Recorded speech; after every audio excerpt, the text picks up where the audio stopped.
Aries, welcome to your astrology reading for the month of January. And so I've kind of gone back and forth with the way that I want to handle this. So I am open to any feedback that you want to tell me below. But what I did here was kind of look at those major transits that are happening in January. And then I'm going to talk specifically around how they relate to you. And so we've got some pretty big energy happening in January. We have a lot of Capricorn energy happening in January. And so this is actually going to have a really big impact on your home life. And so what you might find yourself during the month of January is very focused on maybe recommitting yourself to your home life, maybe making some modifications to your home. And so I'm going to get into all of the energy as I see it using the whole sign houses. And so right away, January 1st, we have Mercury finally going direct. And so it's going to go direct in the sign of Sagittarius, but because I just mentioned Capricorn, so let me talk a little bit about what's been happening here. So Mercury was in Capricorn when it went retrograde, and then it retrograded back into Sagittarius. And so now it's going direct in the sign of Sagittarius. Later this month, it is going to move direct. And so what this gave you an opportunity to do was really be able to kind of figure out what you want long-term, take that step back. And so thinking Capricorn impacts your fourth house, so fourth house of home. And so taking that step back into Sagittarius, what is it about your home that you might want to change? When you think about long-term strategy, and then you loop in that Sagittarius energy of that big picture perspective, and maybe even some optimism thrown in for fun, because Sagittarius is a very optimistic sign. This indicates that when it's going direct, you have probably been thinking a lot about, okay, these are the kind of changes I want to make to my home. These are the kind of things that I want to do to my home. And so now Mercury is going to station direct in the sign of Sagittarius. But when it's in Sagittarius, it impacts your fifth house. And so that's creativity. This is your passions, your hobbies. This is that fun, playful way that you express yourself. And so think of those creative aspects.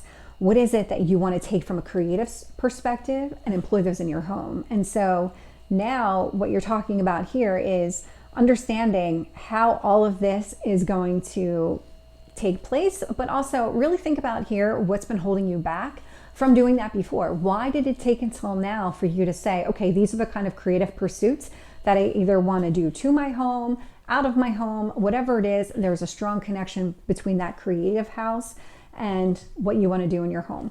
Now, the fifth house is also passions, hobbies, it's children, it's short-term relationships. And so there might be some sort of connection here as well when it comes to that Sagittarius energy sitting in your fifth house, and then obviously applying it to your fourth house a little bit later this month. And I'm highlighting so much about that Sagittarius Capricorn energy because on the 4th, Mars is going to actually enter Capricorn. And so when you think Capricorn, it is that long-term strategy. What is that long-term stable plan that you've created for yourself? And then how do you get there? Because Mars here, now we're talking about what actions do you need to take. Let's say, for example, in your house, you wanted to repaint. Okay. With Mars entering Capricorn, impacting your fourth house, now would be the time to do it. This would be the time to start taking actions against that long-term plan. Maybe it's a different reason. Maybe there's something else you want to do here with that house energy. Maybe you want to renovate, you want to put an addition on or something else along those lines. And so this would be an instance where you're going to start taking actions against those plans. And then also being open to making changes to those plans along the way, because there is some energy happening here that might make it a little bit unclear how to execute everything. So just kind of be open to options and pivot if you need to. Then a week later on the 11th, we have the new moon in Capricorn. And so more Capricorn energy. So again, in your fourth house. But what's interesting about this is that now we have the sun, the moon, Mars, and Pluto all in the sign of Capricorn, all impacting your fourth house. And so what this is doing is it's creating a stellium. And so this is placing a lot of emphasis on your home environment during this time. And so we've got Pluto, it's a planet of transformation. We've got Mars, we've got the planet of action. We have the sun. So this would be literally thinking of those illuminations, the things that make you happy. What is it that you want? Because now the sun and the moon, because they're in such a close conjunction, they're at the same degree point when a new moon occurs. This is really bringing your emotions, bringing your feelings, bringing what you want to the forefront and giving you that opportunity to take action. So what is it here that you need to change? What is it that you need to do? Again, kind of thinking of that pivoting energy. Is there something here that maybe needs to change in order for you to get exactly what you want in your home life? And so The changes here will be both internal and external just because of that moon energy, because moon is a very internal processing of things. But then with Mars, obviously external, because that's the action that you're taking. So just keep that in mind. And a couple days later on the 13th, so when I talked about Mercury kind of going back and forth, now Mercury is going to re-enter the sign of Capricorn.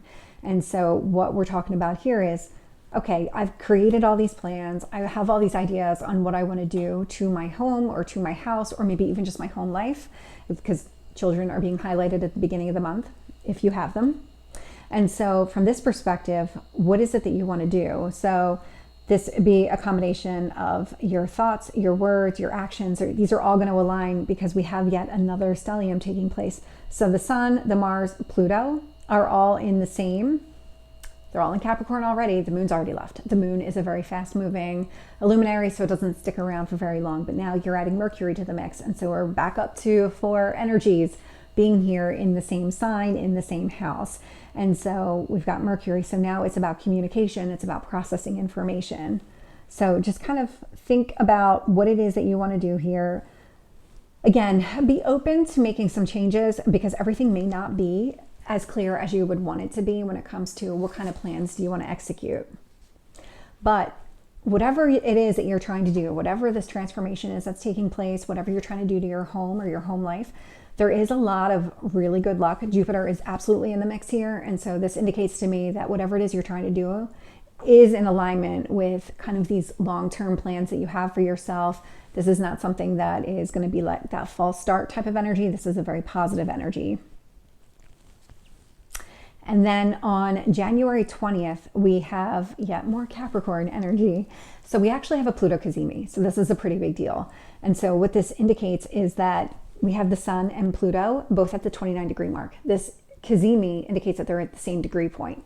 This is not a common occurrence at all. That 29-degree point is a karmic degree point. So that is the end of a cycle. Now, it's not the final chapter in this one, but we're getting there. We are absolutely getting there. So Pluto does take a while to change signs. To put it in perspective, it takes about 250 years to run through the entire zodiac. So specifically 248 years. So this is not a fast-moving energy by any means. And it actually, Pluto has been in the sign of Capricorn since 2008. But earlier in 2023, actually, I have the dates because you might want to think about or remember what was happening from March 23rd, 2023 through June 11th, because that was when this Pluto moved into Aquarius and then it moved back into Capricorn. And so because this is a major thing that's happening. So Pluto being at that last degree point right before it moves into Aquarius later the same day, this indicates to me that you are trying to close up this chapter. I actually see it a lot in the tarot readings as well. And so this Pluto cazimi on the 20th is impacting your house of home. And so this is about solidifying whatever changes that you're trying to make. What is it that you've been trying to do maybe since 2008? What kind of goals have you set for yourself when it comes to your home life that maybe now they're finally coming to fruition? It's kind of like you've been learning all these lessons over the last 15, 16 years, and now you can finally start to move forward and realize that whatever plans you put into place, they're going to stick around. Later in the same day, so the Sun and Pluto both enter Aquarius. And so, like I said, the Aquarius energy happened from March 23rd to June 11th. So think about what happened during that time period, because that was the start of a cycle. Here, Pluto will be mostly in Aquarius now until March of 2043. So this is a pretty long cycle. This is going to impact your third house. I didn't write down all the dates. Oh, I did, actually. Just kidding. So it is going to stay in Aquarius until September 1st of 2024, and then it's going to retrograde back into Capricorn and then re-enter Aquarius November 19th of 2024, where it will stay until March 8th, 2043. So I did write down the dates. So anyway, kind of getting back to how this is going to impact you. So now we're talking about your third house. Third house, short distance travel, siblings. It's communication, including self-talk and maybe some of that mental attitude. So again, how do you talk to yourself? How do you think of yourself?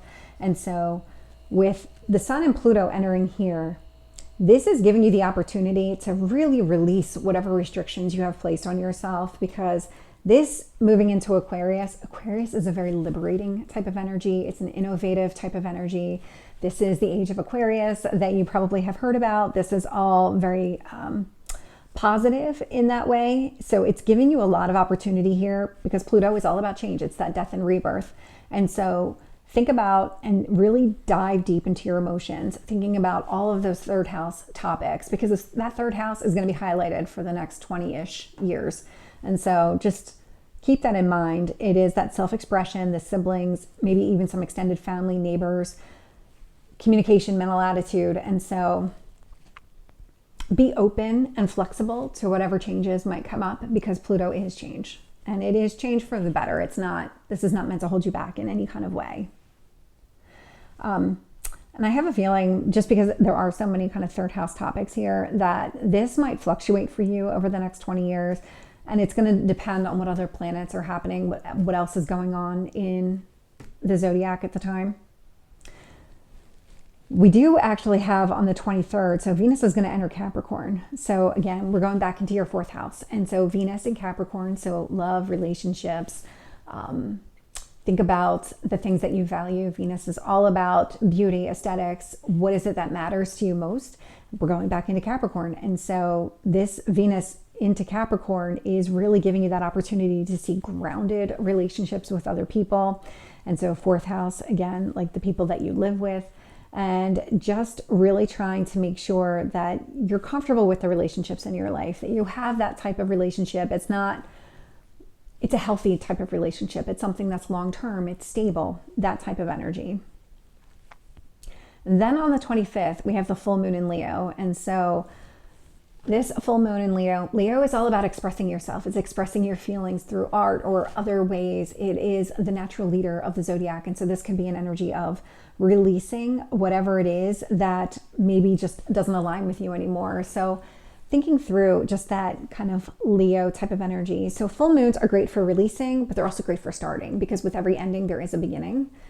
We do see that obviously with the Pluto energy as well, but with endings, there are beginnings. Here it is impacting your ninth house. And so there might be something from a belief system that you've been holding on to. So think of the belief system that maybe you grew up with. Maybe that's something that you've been trying to change in your fourth house, is like, what is the basis of how I work with my family, how I treat my family, how I am with my family, that type of relationship that I have. Is there something here that you need to let go of? It just doesn't fit you anymore. Is there something here that maybe, I'm just trying to think of a belief system that you might want to get rid of. I mean, maybe it's a religion or a philosophy, or even something connected to higher education. I mean, I hear a lot about just that going to college isn't everything anymore.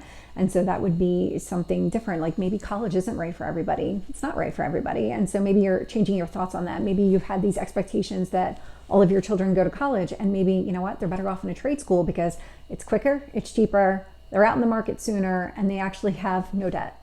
So these are things to kind of consider. That would be just one way of kind of understanding this full moon in Leo energy as it relates to the ninth house, but also with all this other energy that's been going on with you too, with that communication and your fourth house of home and possibly children, all of those things. And then on the 27th of January, we actually have the last planet stationing direct. So when this happens, this is Uranus. It's going to station direct in the sign of Taurus, and that's going to impact your 12th house. But the really significant piece here is that on the 27th, all planets will be direct until April 1st, when Mercury goes retrograde. But Mercury does enter its shadow on March 18th. So we've got a little bit more than 2 months of kind of this direct forward movement that's happening here. And for you with Uranus in this 12th house, Uranus is that tower moment. This is that sudden ending. What here needs to be broken loose? This wouldn't be something that you would necessarily know. It would just be something that's suddenly shaken free. So 12th house, it is endings. So this could be some sort of sudden ending in your life, or something connected to a sudden ending. This could be some sort of secret that's now coming to the surface. This could be, it is the house of self-undoing. It is kind of anything that would be behind closed doors. So this would be a lot of things maybe coming to the surface a little bit with Uranus here. I mean, it is going to be shaken up in a pretty significant way. but you're also being given the opportunity to really release whatever has been holding you back here. And it really is connected because there's so much around your dreams and your long-term plans within just all of this January energy. And so you may not even realize that some sort of truth needs to come to the surface in order for you to be able to move forward with whatever it is that you're planning to do. And so this is giving you that opportunity to really be free from that type of energy, move forward in a positive way in the sign of Taurus. So Taurus, again, it's ruled by Venus. So this is the things that you value, it's relationships, it's all the positive in your life. Venus is one of the 2 benefic planets. And so Uranus in Taurus it feels like it's a really good energy for you. So Aries, this is your astrology reading for the month of January. Let me know if it resonates or if you have any feedback. I would love to hear just your thoughts on this in general. And if you like this, then I will continue doing it. Anyway, I hope this resonates. If it did, please like, share, and subscribe. And I will see you next time. Take care.